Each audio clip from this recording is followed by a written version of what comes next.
action.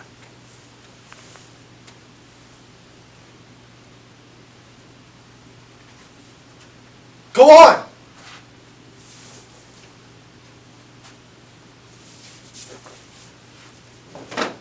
You wanted to take a look? Take a look. These are not magnesium burns.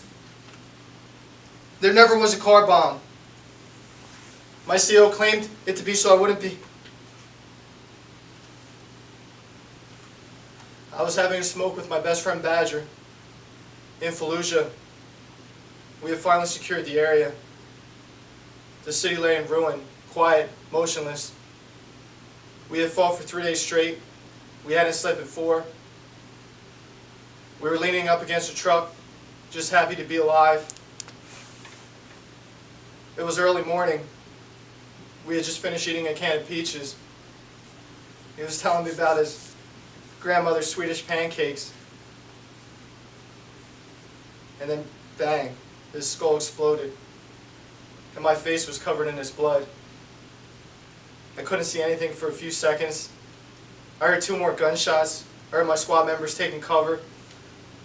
I quickly wiped the blood from my eyes and saw an old woman charging at me holding an AK-47.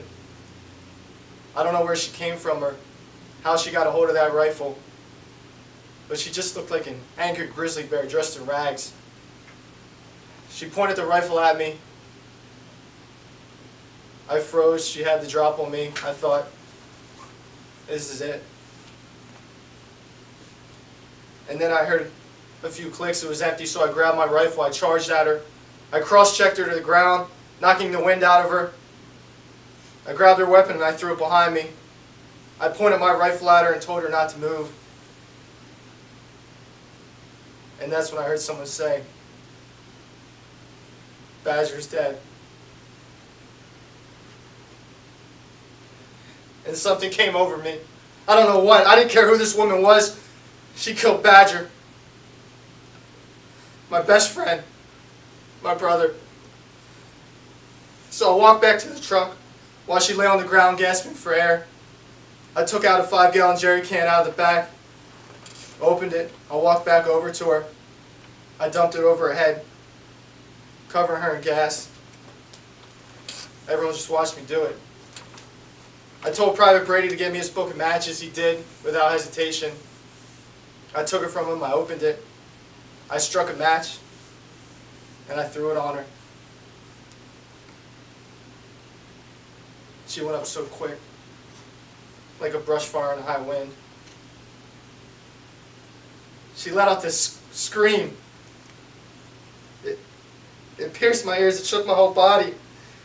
That scream was the same scream I heard when I killed that young boy. It was his mother. That scream awoke something inside of me. And suddenly I was staring at this 50-year-old woman burning alive right in front of me and rolling around on the ground. And I realized what I'd done. And I wanted to save her. I wanted to ease her pain. Should have just shot her. Put her out of her misery. But for some reason I thought I could put out the flames and save her. So I hurled my body on top of her, hoping to put out the flames. And that's when I caught fire. My men were able to save me before any serious damage was done, but not before the flames left their mark.